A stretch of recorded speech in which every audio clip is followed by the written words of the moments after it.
This program is brought to you by Emory University. Thank you. When Natasha Trethewey first asked me to participate in this event, I was not only honored and thrilled to be with you all on this panel, but it gave yet another opportunity to pursue the intersection of poetry and music. And that brought to mind the invention of opera, because ever since that time, very early in the 17th century, there's been ongoing dialogue, argument about the primacy of words versus music. And then there is poetry. And in the case of Rita Dove's poetry, the way in which her words become music, for which we are enormously grateful. Not only is Rita's poetry lyrical, but music itself is often a subject, as with Sonata Melodica. We're going to begin this conversation talking about creative collaboration. Robert Spano is certainly no stranger to collaborating with about 100 musicians every time he goes out to try and make his creative statement. First, we're going to talk about uniting words with music, and particularly Alvin and Rita, who have collaborated on songs. Alvin, please. I think that the writing of a libretto requires a different kind of technique rather than spoken drama. With libretto, one has the orchestra. The orchestra can suggest emotions, can gesture. With spoken drama, you have to be more explicit in what goes on stage in particular. And my setting of actually 3 of works of Rita's was such a pleasure for me because it kind of shared a temperament that I have, which is restraint. And I have an example today of a piece that I did. It's called Between Sisters, which is in the context of slavery. And Rita's poem, it's clear that she dislikes that institution, but she never raises a voice. It's so restrained. And that guided me in setting the music, and I was very restrained as well. It's for 4 instruments. It's for soprano, alto flute, piano, and vibraphone. And none of these instruments are played how we're used to hearing them. There are no runs on the flute. There's no flamboyancy in the piano. And also, a player in this, a very strong player in this, is silence. So I will ask Rita if she would mind reading the poem, and then we have just an excerpt. Okay. The poem, and that's one thing I really admired about the collaboration about the music, because we both were working with restraint. My mother used to always say, if you want to get someone's attention, whisper, just so they can't quite hear it, and then they'll listen a little harder. And I thought that one thing, in writing a poem about slavery, I wanted to get to the other side of all of the misery and the agony and have us listen very closely to the words that a slave is thinking. The poem is called The House Slave, and she is getting up at dawn, and she gets to sleep a little bit later because she's a house slave. She hears the first horn, which is a call the slaves out to the field. The house slave. The first horn lifts its arm over the dew-lit grass, and in the slave quarters there is a rustling. Children are bundled into aprons, cornbread and water gourds grabbed, a salt pork breakfast taken. I watch them driven into the vague before dawn, while their mistress sleeps like an ivory toothpick, and Massa dreams of asses, rum, and slave funk. I cannot fall asleep again. At the second horn, the whip curls across the backs of the laggards, sometimes my sister's voice, unmistaken among them. "Oh, pray," she cries, "oh, pray." Those days I lie on my cot, shivering in the early heat, and as the fields unfold to whiteness and they spill like bees among the fat flowers, I weep. It is not yet daylight.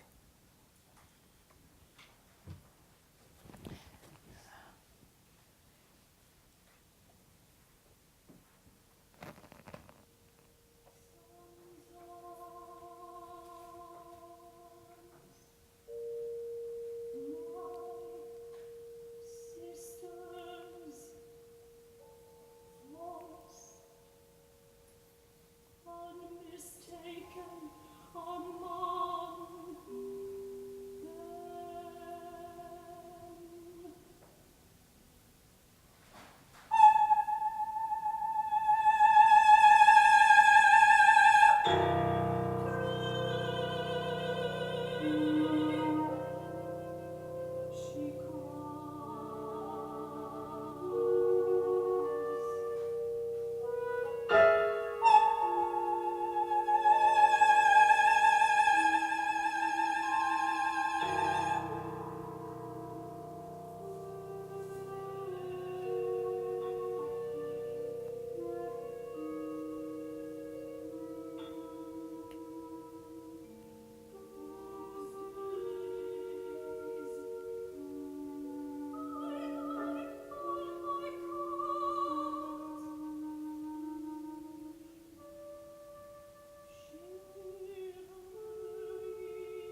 one of the things one has to remember in setting words is that music moves a lot slower than text.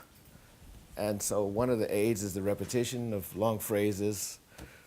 And in Rita's poetry, I find things that I want to say over and over and over and over again, even when the music is gone. It just sticks with you. And also the setting of this piece, I had to internalize it. I had to really make it mine. And I had several understandings of it, and the thing that I came out with that stuck with me was the fact that it was a great metaphor for unity among women. It went from the particular to the universal, therefore between sisters. Yeah, as a time. And when Alvin was working on this, I gave him the poem. I said, take it. Yeah. And do in music what needs to be done.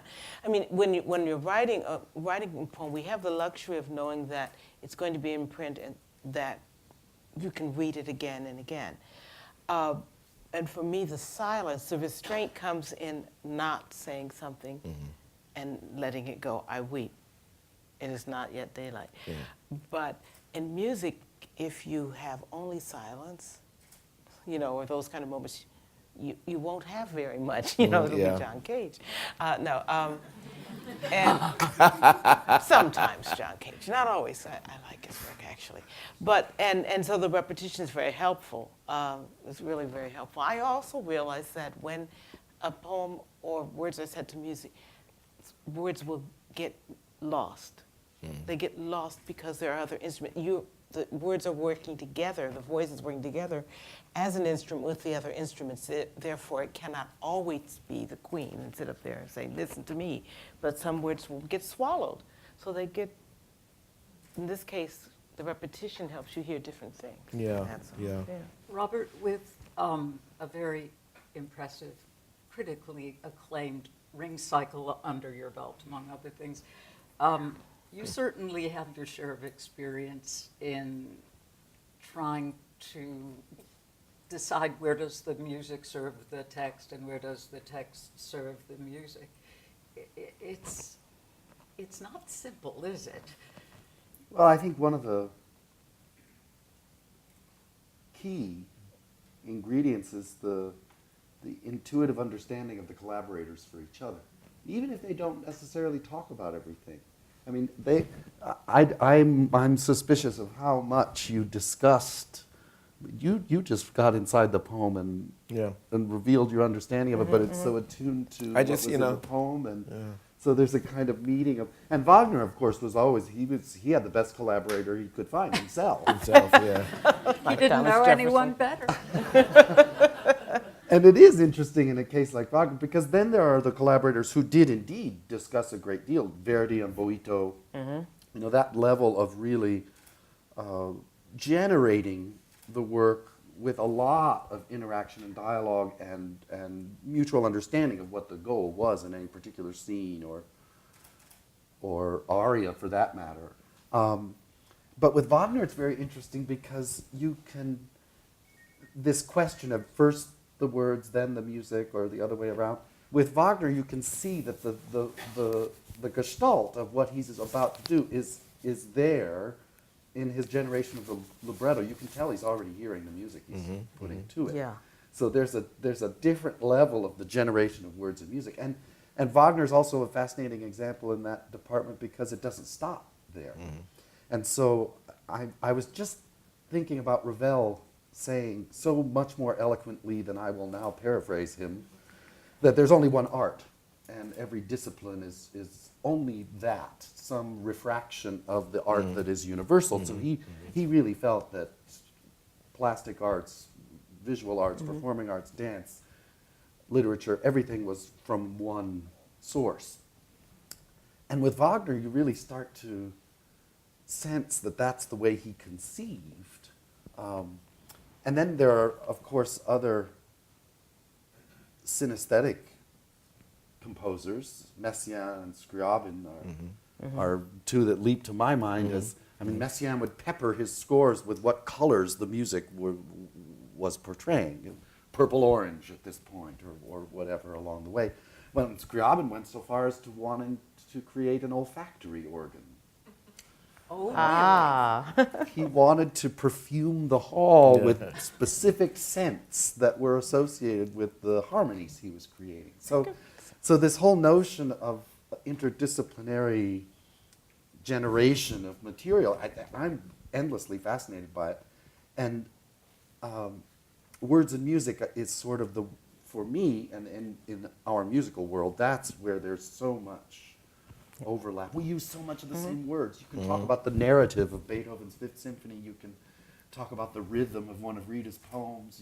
There's a this marvelous mess of where to draw a line that Yeah. I just love living in. I do too. I really wish that all writers and artists and musicians and theater and dancers could all be in one building. I mean, we're scattered now, academically speaking, through the disciplines. But I've often felt that creative writers should not be in English exclusively, but they should actually smell the grease paint, you know, Yeah. and get there with the set designers and hear the musicians.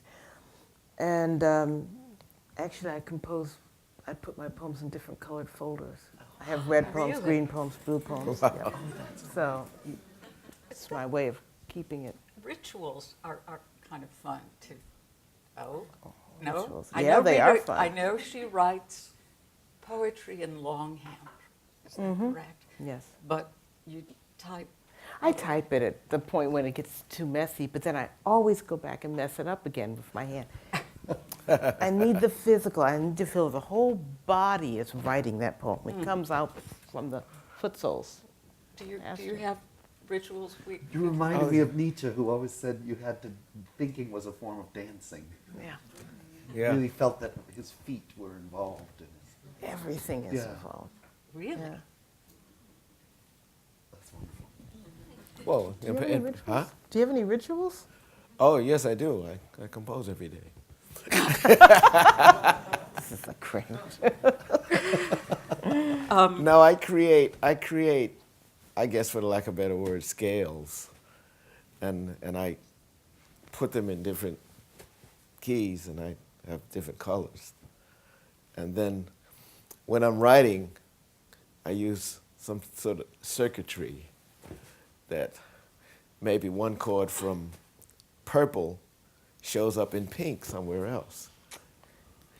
And that takes care of the transitions for me. So Yeah. there's a lot of. Speaking of synesthesia. multimedia, Yeah, there opera is. is the perfect multimedia. Everything's in it. Everything is in it. And that was Wagner's vision for it. I mean, it's Gesamt. interesting that whole notion. I mean, we should remember that opera comes out of the Renaissance, and that rebirth was of Greek culture, and the notion was that they were recreating Greek theater. I know everybody knows that, but it's worth remembering that opera, when it started in Italy, was meant to be that. Because what we know of Greek theater, it did involve music, it did involve acting, it did involve poetry, it did Yeah. involve sets, it did involve costumes. It was the Gesamtkunstwerk that Wagner dreamed of. So that that notion that when I was thinking of opera when you said ritual, I know you were asking about our personal rituals in our work, but in fact that notion of Greek drama is that it then does provide a ritualistic setting for a group experience out of which you are transformed. And the integration of every available artistic means was the toolkit. And that's it does make opera the obvious sort of collaborative playground, sandbox. Robert, I know you love music which involves a variety of styles, and I don't want to say a blend of styles because one of the earliest conversations we had, you were talking about a piece by Osvaldo Golijov, whose music you'll conduct this week with Dawn Upshaw. I know. And Osvaldo Golijov's music uses influences such as his native Argentinian tango and Yiddish melody and Catholic liturgy and jazz. And I remember so vividly you're saying, this isn't a melting pot. This is better than melting. Each of these elements is in the pot, but they're not melting. They are to be savored for all of their distinctiveness. And I was hoping each of you would talk about how these various influences within all of your work informs what you Well, you know, I grew up in Brooklyn, New York, in a community of jazz musicians. And I remember earlier on, I was studying piano. I was made to study piano.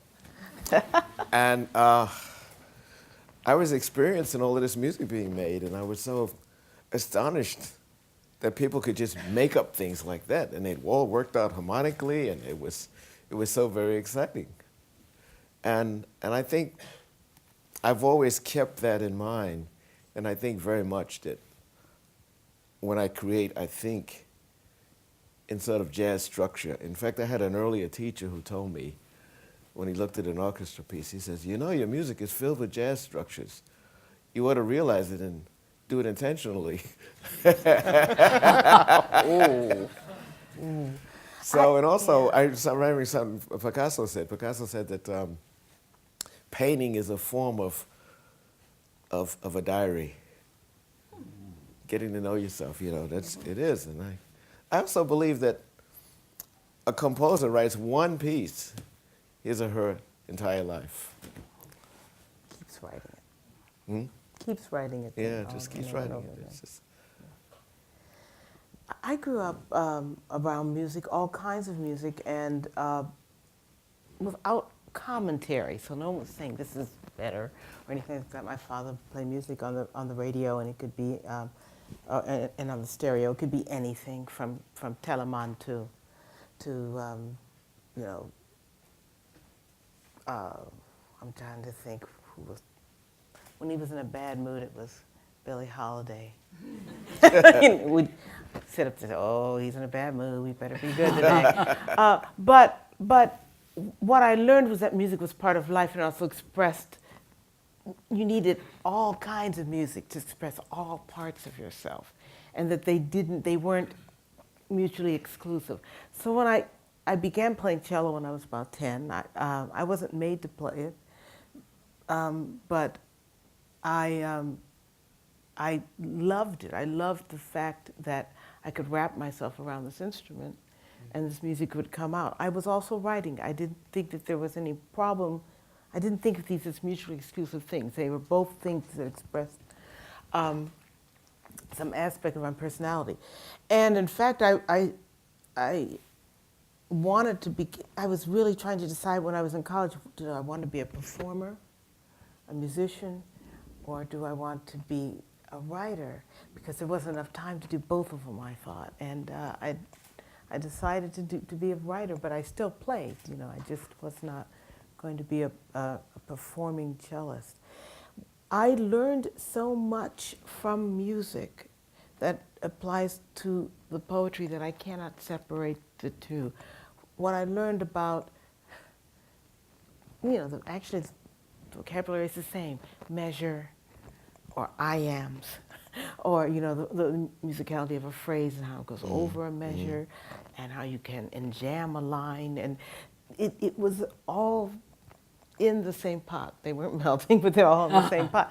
So I think very early on I began to value the fact that sometimes if you get stuck in your own quote-unquote discipline, you find the way out through another discipline. You find your way out by rubbing up against someone else who's doing it. So for instance, I take my students to see photographers, and, you know, I ask them to discuss the work, And then I asked the photographers to discuss the students' work, just so that they can see that there are ways where we're trying with all of our 5 senses, and sometimes a 6th, to apprehend this world. A painter may privilege the visual, but there are other things involved too. Texture, all sorts of things. The writer may privilege the word and the sound, but there's all sorts of other stuff too. So that we have to learn from each other. It's one big, marvelous mess. I agree. Well, you know, I came to music, at least composing, very late because I had studied accounting, and I worked Really? for a CPA firm for almost 5 years My God. before I saw the light and turned it on. And Is that why your music's so economical? Not a economical? taxing experience. It's not economical. It's Sorry. not economical. It's cheap. Stingy. And I was not convinced to become a composer until I heard Bernstein conduct Mahler's Second Symphony. And all during that period, when he was music director of New York Philharmonic, at then it was called Philharmonic Hall, and I had gone back to school for music, and I was working as an usher there, and Bernstein revived all of those symphonies, and they had, the series was 4 concerts a week, plus all the rehearsals. I was there for everything. I just could not believe it. And that Mahler only composed in the summers. You have a lot to do, kind of like you. Wow. If it's Monday, you must be doing a creativity conversation at Emory. It was interesting thinking about this notion of the what's in the pot and it being distinct and how we take things in and they come back out transformed by virtue of our having lived with them, like as you said about the poem. You had to take it in and live with it, and then your music came out. It was reminding me of a line of Cocteau. He said, an original artist cannot help but be original, therefore he need only copy. And there is something about that where oneself shines through without any effort, and I was thinking of it in terms of Osvaldo because you had mentioned him too, Lois, that Osvaldo's the great example of somebody who takes things. There was some critic who called him an assembler, and he had just read that. We were busy rehearsing an Adamar at the time, and he came in the next day after he'd read this, and he said, "The assembler has arrived." He decided this was not negative. It was meant pejoratively, but he decided to take it as a positive thing. Right. And in a way, he does almost work as a sculptor with found objects, in a way. He takes those things that he loves, and they come out in his work. And you might know, Alvin, did Lenny say it about Britten, or did Britten say it about Stravinsky, or did Stravinsky say it about Lenny, that's not a composer, that's a kleptomaniac? Oh, yeah, no, probably Ned Rorem. Yeah, Ned Rorem, he talks about that. He says, everyone steals, but it's the clever theft that one. And I think that notion also applies then to, as you taking your students to the photography class, we steal from other disciplines too.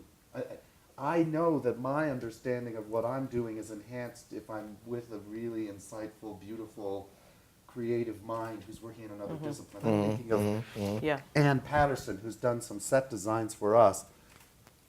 And Ann is very musically sensitive, and so she won't have a clue what she's going to do until she's lived with the music long enough. And then she starts seeing things that she finds appropriate to the music. And she did a set for us for the St. John Passion of Bach. And I remember so vividly how her work on the piece transformed my understanding of it, my musical understanding of it even. There's a recitative late in the piece after Jesus has died, and the evangelist has sort of laundry list of information that isn't narratively all that interesting. It's a notoriously boring, dramatic low point of the evening, and it's late in the work. And Anne had all the singers on lighted cubes of different height and shape. They were illuminated. And Jesus had been on a very large cube sort of behind the violas. And the evangelist had always been up by me on a very long, narrow lighted cube. At the point where he's supposed to deliver this recitative, he walked over, so he didn't start singing. He took off his shoes to get on the hallowed ground. Jesus had left after his death. He got up on the cube where Jesus had been singing the whole evening up until his death in the narrative. And at that moment, he still hadn't opened his mouth. And now we'd had about a minute of silence. And I could hear people in the audience starting to weep. You could hear the sobbing. And he hadn't even opened his mouth yet. And when he did, and all he'd done was get up there and sort of look around and witness the absence of his beloved Savior. And when he did sing this notoriously boring recitative, it was glorious. Yeah. It became a dramatic apex in the evening. And so her vision, literally vision of the work, gave us a very different experience of it than would have otherwise happened. And I think that's where different disciplines really start to inform and infuse us with new understanding. And Well, particularly since we live in a time when we have the advantage of visuals with music. It's not unpure to bring the visual component into a concert. In fact, it can enhance the experience, as And it can be a problem. I remember. Are you going to talk about the Vaughan Williams? Well, I could. The sea symphony, the water kind of The first flowed. time we experimented What with any video element Oh. in Oh, the yeah. hall with Yeah, a that was- piece of music was a real disaster. And it was wonderful because we learned so much. And I wouldn't take a minute of it back. And also, despite the fact people were leaving in droves, Oh my God. the next 2 nights sold out like that. You know, no one wants to miss an accident. That's right. Spider-Man. Here we go. Exactly. Gosh. So it was, but we learned so much about what works and what doesn't, because it wasn't just doing it that was wrong. It was done poorly. But I wouldn't have known what poorly meant unless we'd done it so bad. Yeah. Yeah. And after that, I knew how to guide the visual artists we would hire to do video work in a way that I would never have understood. And he didn't understand his role either, but I don't fault him because I couldn't help him. I didn't realize what he was doing. It was the Sea Symphony and there was no water at any time. But that was already a sign. And there was too much activity. There was tremendous amounts of visual information which made you dizzy because, have you seen Koyaanisqatsi? No. Phil Glass, the movie where Phil No. Glass. Oh, yeah, I've seen it, yeah. There, the desired effect is overload. Yeah. But that wasn't our intention. Well. And it really was about how the learning curve for me was about how does a visual element enhance an essentially listening experience, as opposed to, because so much of our visual experiences, meaning movies, or television, our focus is visual, and we have a sound enhancement to that experience. So if you're turning that on its head, how does the visual element take a back seat to the essentially listening element was really a fascinating study. He also made the terrible mistake of videoing people in the lobby during intermission, and then he had pictures of them up there with the overlay, "You will die." No. No. Yes, really he did. No. Oh my God. Oh my God. That reminds me of, speaking of walking out, Leonard Bernstein had programmed Anton Webern's Symphony and Mahler's Seventh. I mean, you're talking about an imbalance. The symphony, the Webern Symphony would be played, and then there would be an intermission. And then The Weber and Alvin's talking about takes mere seconds. And of course, it's in a language that many people strain to understand. And Bernstein said to the audience that since the symphony is so short, that he's going to play it twice. And for those who'd like to commence with the intermission, they may do so. Almost the whole house got up and went out. Poor Weber. Oh my Well, God. talking about audiences, I wondered, do you have an audience in mind when you create, when you approach a poem? I know you Yeah. also call it composing the poem, don't you? I do at times, or just, yeah, I do. And I don't have an audience in mind. If I try to imagine what the audience is going to be, I'm already limiting the people who might feel something from that poem. If there's any kind of, no, there is no audience. I'm talking to that little girl on the couch. I was a lot of times, but in the end, I'm putting it out there, and I'm not quite sure who's going to receive it. It's the world, I guess, if there's going to be an audience. The only time I think about an audience is when I get up to read a poem, because I think a reading is a performance. You know, there are high levels of high drama, and then there are restrained performances. I think mine's more restrained. But I think that if you agree to get out there and put your voice in the air, you owe something to the audience.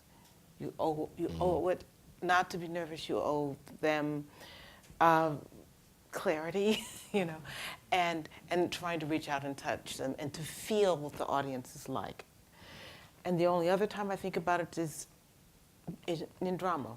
I've had a play produced many times, and that was very disconcerting because, at first, because as a poet, even though I'm talking with other artists and things like that, the composition of the poem, the creation of the poem, it's a solitary activity, a very solitary activity. To write a play and suddenly there are all these actors, there's lights and people are running around, and I'm like, whoa!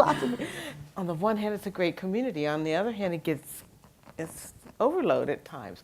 But I discovered that the play changed as I saw the bodies on the stage. I saw how they moved, saw how they interact. There was music in the play that wasn't written, and places where they had to make the music themselves. And so we had to, you know, I watched these actors make a community on the stage so that they could sing spontaneously. So the music would rise up out of the situation and not out of some prescribed score. And it really changed the way I thought about how words impinge on people in the air. We go into any artistic event, I'm going to say, but that's not quite the word, with certain expectations. You go into a play expecting a lot of visual, audio, but you expect to see the human bodies moving on the stage, and that is a kind of a music, too, because it's the rhythm of the bodies as they move across the stage. And you go into dance for different reasons. You don't really expect to hear words, you know, in a dance, though I'm going to do that this weekend, actually, with, at the Kennedy Center with a dance troupe. And you go to a poetry reading not expecting a lot of music or visuals or anything like that. So to stretch the audience a little bit by putting these things together is what's also really exciting, I think. Please tell us what the dance piece is going to be at the Kennedy Center. The dance piece is it's a wonderful amalgamation of a live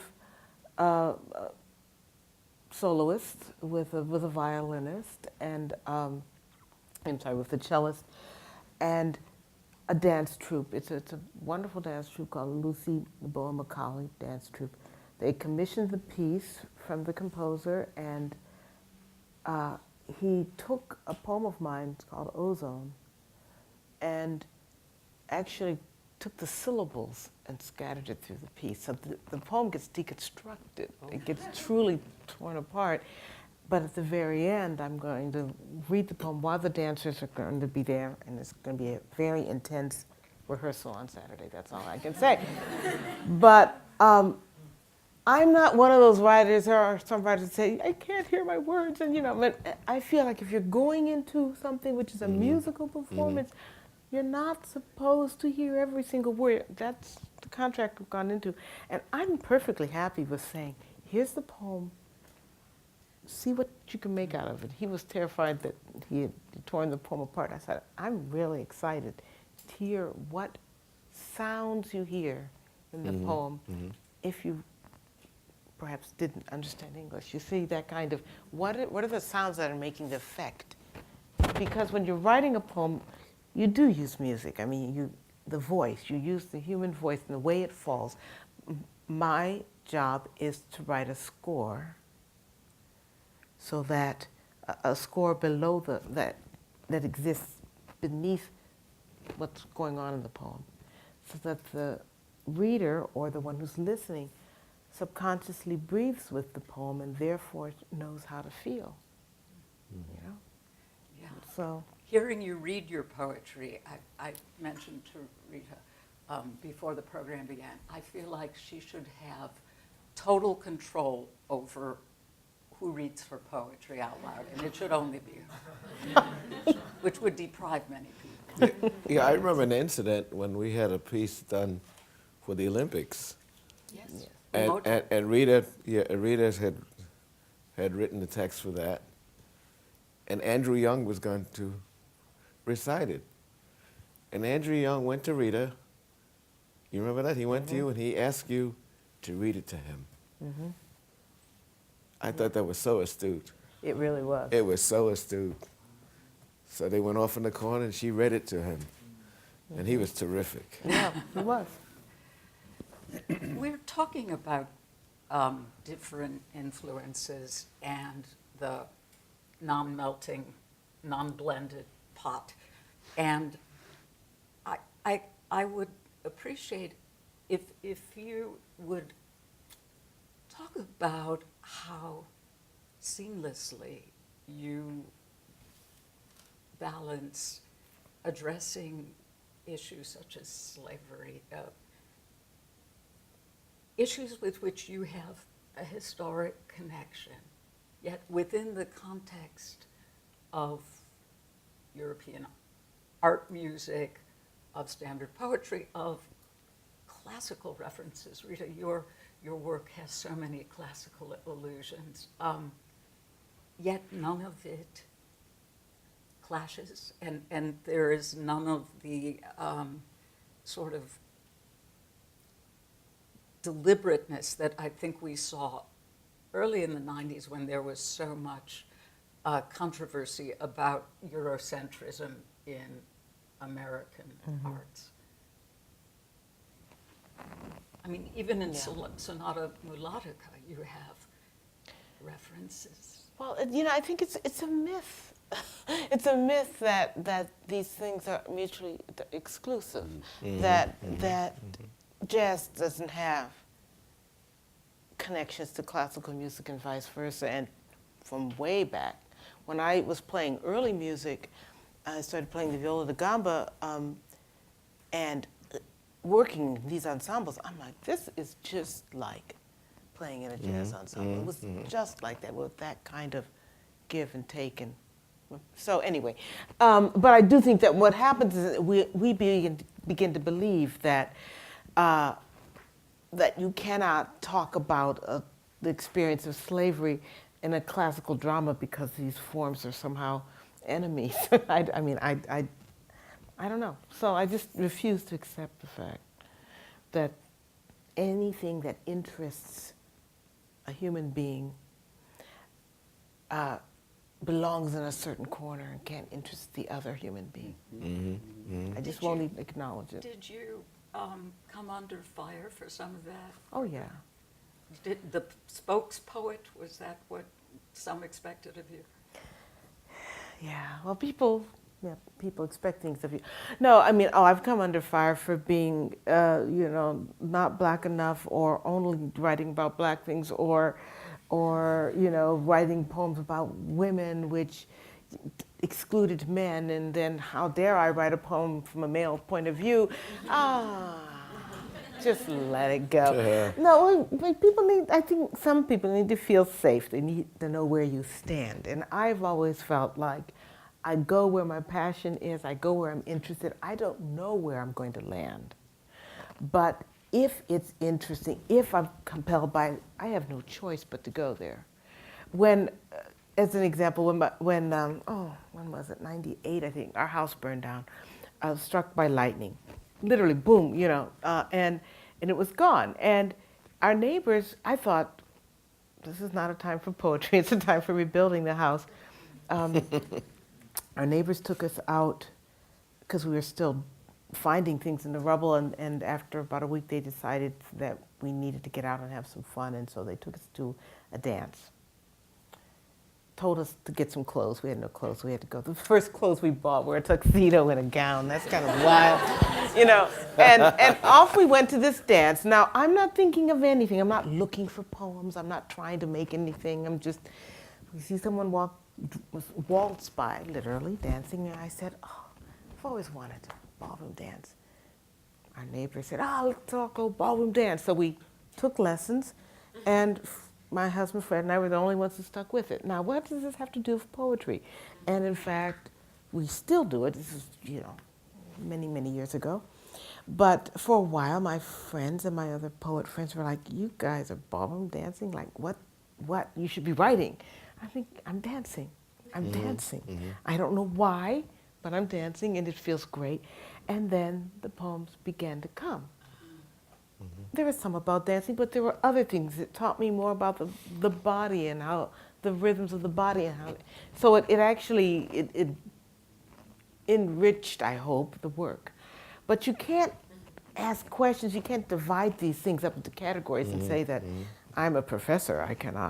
I should not be doing a mambo. I have to tell you, you can go on YouTube and see. My favorite was Rita and her husband Fred doing a tango to the Albanese tango. I was transfixed. I mean, you choreographed it. You were like professional dancers. So I wondered at the Kennedy Center if no dancing of us. No. It does make one wonder, though. Are there some non-artistic endeavors in which you engage to arrive at the artistic or creative inspiration? Wittgenstein went to Westerns. When I lived in Austria for 13 years, and in Graz, a friend of mine built a discotheque, ground up, architect, everything, and asked me if I would DJ it. And here I'm thinking, my parents are in my head, telling me, you mean you went to school and that's what you want to do? So I closed that right out, and I did it. I did that for 4 years. I loved it because I knew the music. Yeah. I knew, Earth, Wind & Fire, James Brown, the whole thing. And then I remember one of the earlier interviews I did, a guy asked me about my music, writing music, and I said, I would like my music to have the organizational skill of Lutoslawski and the immediacy of a James Brown. Wow. And that quote followed me everywhere, but I don't think anybody understood it. Well, anyway, I should say I did this jockey only on the weekends, but it really helped my work. Yeah. And also it kept me, reminded me of home. It kept me grounded. I remember once being at an ASO concert with Alvin, and the work that was being performed was the Carmen Ballet by Shahidreen. And it was just such a fabulous performance. And I said to Alvin, why don't you write something with castanets? And without skipping a beat, so to speak, he said, no, that would wake them up. All part of that restraint. Yeah, exactly. That would wake them up. Robert, what do you have any non-artistic, All art, all the time. all art, all the time? Should know. No, I think for me, it's the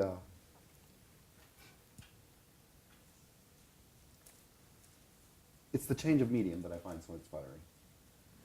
I live with a painting that's my friend. It's a painting I particularly love, and I see something new in it every day. And so that painting is part of my inner life, even though it's hanging on the wall. I find that when I listened to Rita's poetry reading last night, I thought I was hearing a concert. I was getting a musical experience. And if I go to a play, I get a infusion of what dramatic really means. And dance is that's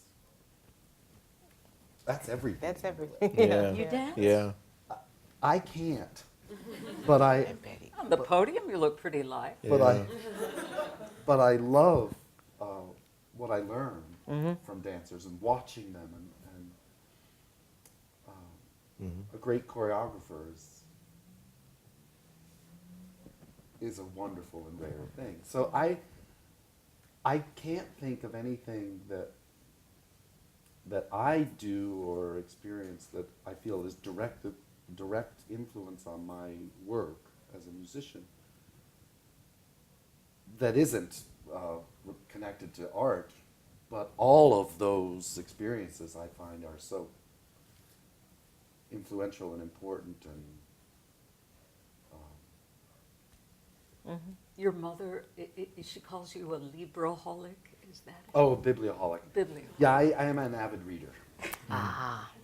Known across continents in bookstores on a first name basis. I call ahead. I had a teacher early on who said that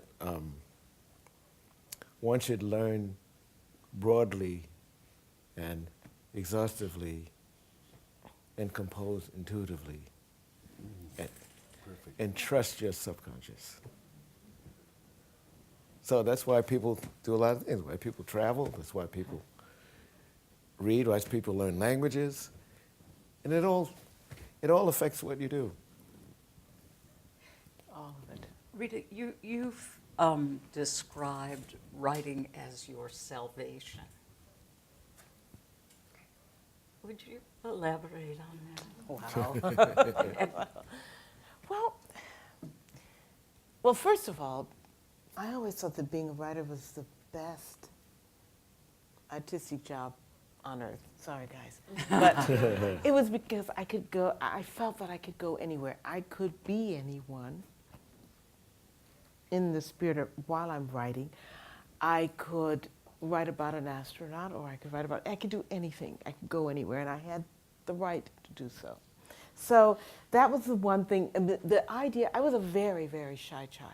And so shy that I would go into class and say, I have to say something today, so I will say something right away, and then I can be quiet for the rest of the day. I was that shy. Now, as a writer, though, when I was writing when I was 10 or so, I was bold because the audience was out there maybe reading some point, but I felt the whole world open up.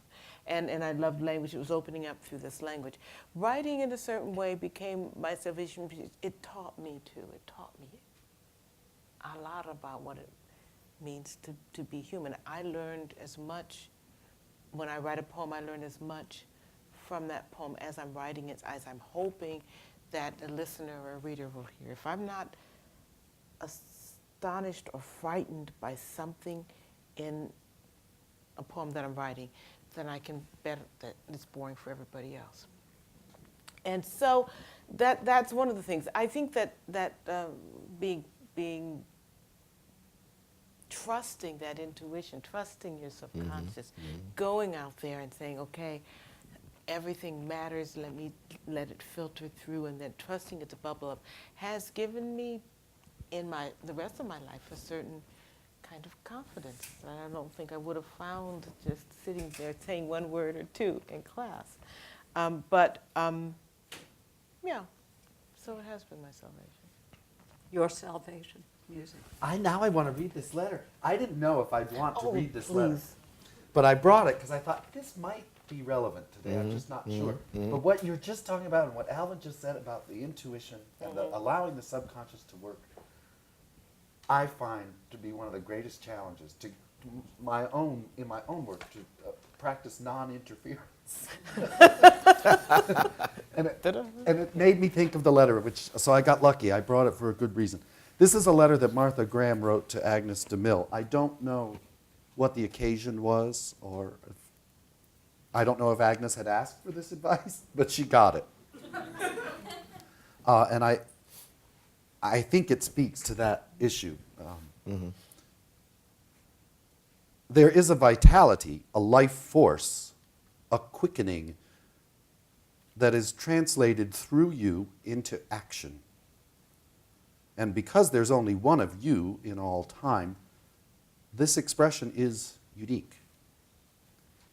If you block it, it will never exist through any other medium and be lost. The world will never have it. It is not your business to determine how good it is, nor how valuable it is, nor how it compares with other expressions. It is your business to keep it yours, clearly and directly, to keep the channel open. You do not even have to believe in yourself or your work. You have to keep open and aware directly to the urges that motivate you. Keep the channel open. No artist is pleased. There is no satisfaction whatever at any time. There is only a queer, divine dissatisfaction, a blessed unrest that keeps us marching and makes us more alive. Yeah, yeah.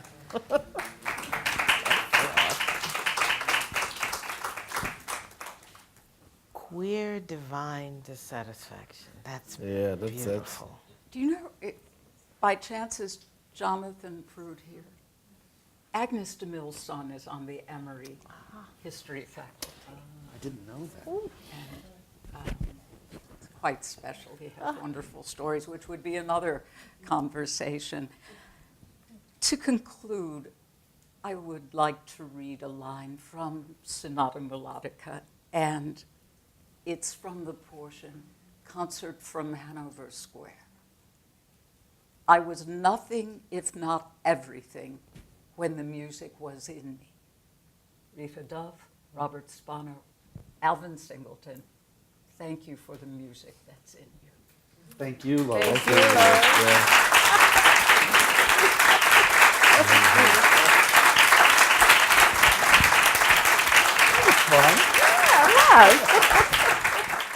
Well, if anyone would like to ask some questions, we have 10 minutes. We have to fill the space. Who's so bold? come on. Who's bold enough? Anyone bold enough? I was wondering, was there a specific moment that you knew you wanted to do art? Was there a spark that a specific moment in your childhood that really gave you pleasure, that you wanted to continue what you do now, do today? That's a great question. I mean, you know, I had many specific moments and I didn't know, I didn't notice them. I began writing when I began reading practically. I mean, I loved, and I thought it was a world that, it was like play to me. It was like something to do for fun. I thought that when I grew up, I was going to have to become an adult and I wouldn't be able to do this anymore. When I became an adolescent, though, I loved to read, and I wrote the whole time. I just kept thinking that this was not, I had no role models. I didn't know there were poets out there, not like black poets. So it was my secret. And I kept writing, and I never showed it to any of my teachers, not even my high school English teacher who took me to see my first poet. But I'd never shown her anything. She must have intuited it. You know, she took a few of us to a book signing, John Chardy. And I said, oh, it was a human being who wrote these things. There's this book, there's the man. And that was a spark that I didn't, and I noticed, but I didn't dare take it. Let's put it that way. And it wasn't until I was in college, and I literally was almost kind of ambushed because I was taking a advanced composition course, required course. The professor fell ill, got hospitalized, and they asked the fiction writing professor to take over. So we literally walked in the room and said, we're going to write stories. And I thought, you mean I can do this? I can write, as an official course?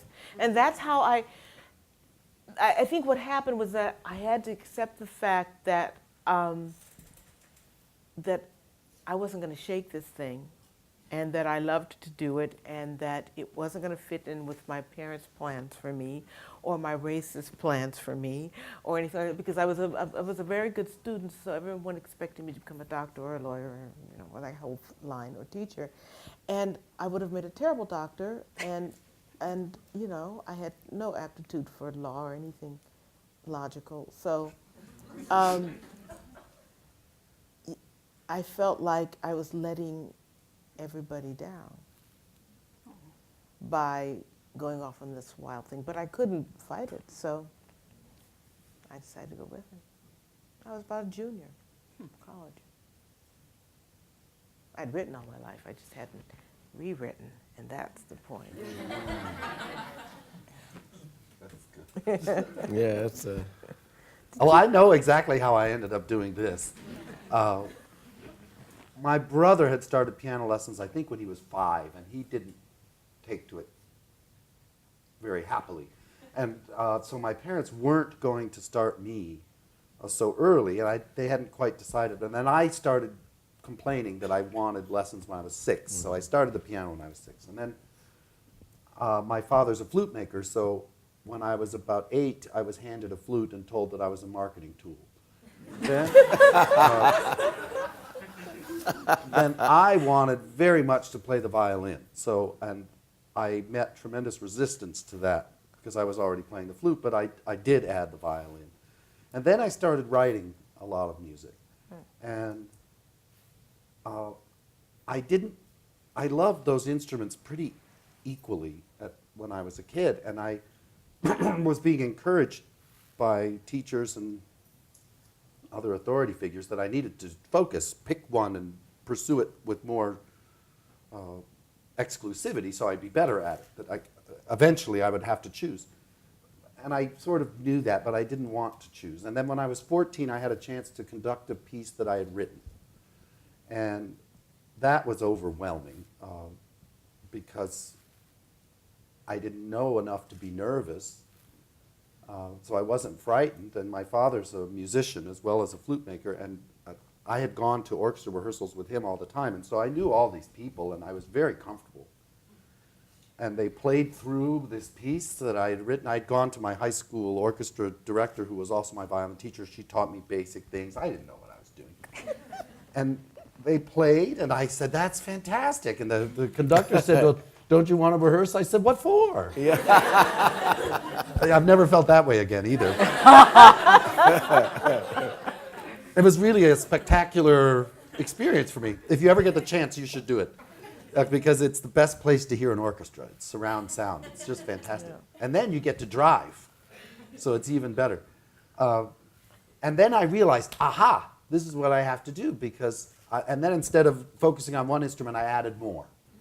I started playing the viola and the French horn, and I took organ lessons so I could make money playing at churches. And it was, and then I realized too that, then I'm going to study composition differently and working for models, and I started studying languages, knowing that that would be an important aspect of it, and it all kind of fell into place. When did you know you wanted to compose? Oh, after I heard Mahler II. But way before that, you know, growing up in this jazz neighborhood, I wanted to do that. And I had studied piano, but I couldn't do what they were doing. They were fantastic. And I would try that in the dark, so to speak. And I had a couple of friends who were the son of a drummer on our street, and they had a studio, and we used to get together and jam. Of course, we didn't know any songs.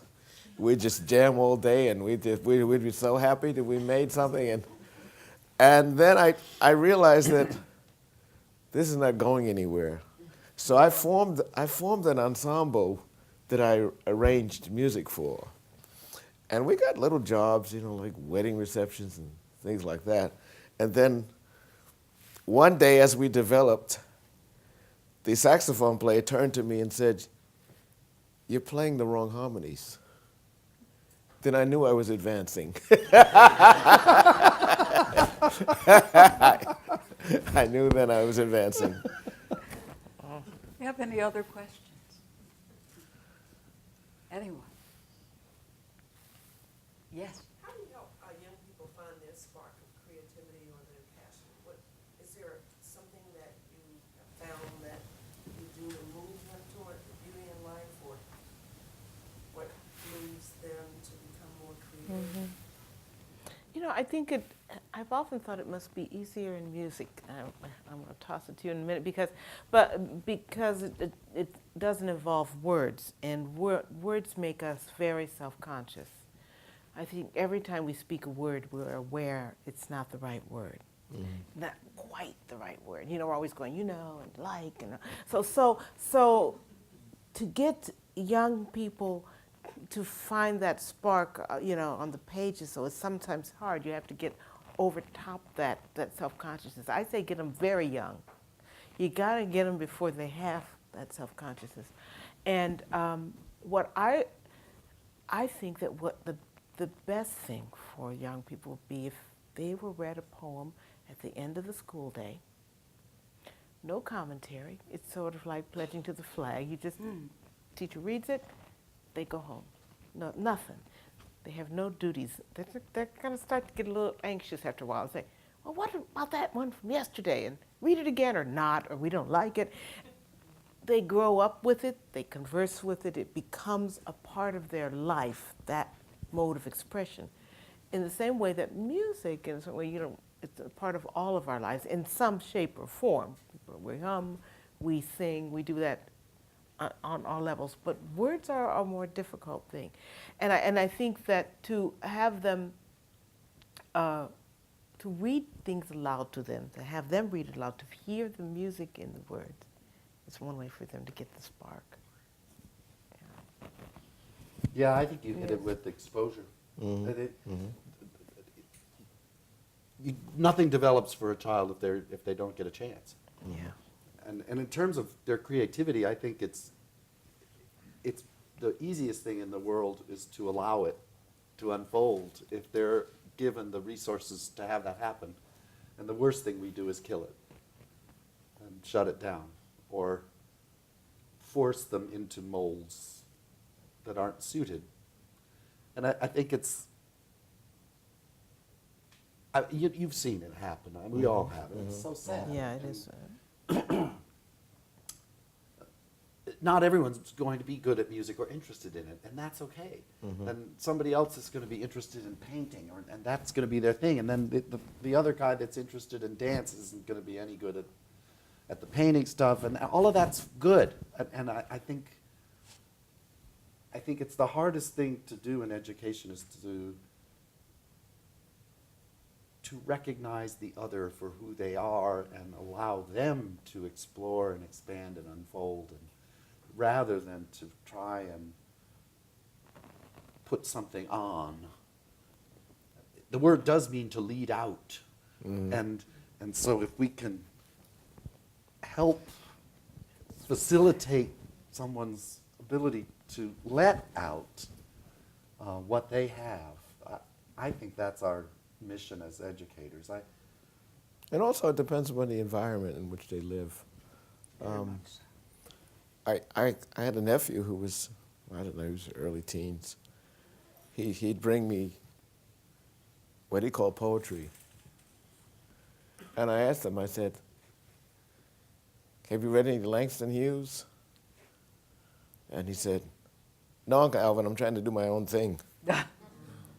Then I realized then, he's just lacking the history. So I took him to a poetry slam. He was blown away. He could not believe it. And he went on after that and he started reading. And I love your idea too, that you just read the poem. Yeah. Don't kill it. Don't kill it by judging it.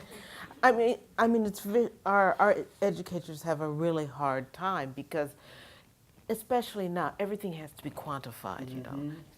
Yeah, that's Points of learning and all that stuff. So that, but you cannot quantify art. You can't say, is this poem, do you have the right interpretation of this poem or not? That's a great way to kill a poem, I tell you right there. Yeah. Especially when they're young, because things mean different things at different times. You hear music, it makes you weep one time, and another time it fills you with peace. You read a poem and you think it's hilarious, and the next time you think, boy, there's some real sadness in there. So how can you come up with the absolute pristine right interpretation, especially when you're learning and you're like in your teens and all your hormones are, popping out and everything. But our school system doesn't allow the time for that kind of serious play, I call it. It's just serious play where no one's judging it and you're just trying to get it out. And we don't. Make sure arts are included in curricula. Everything we God, can yes. to help maintain what arts are still available in public education. Thank you all again. The preceding program is copyrighted by Emory University.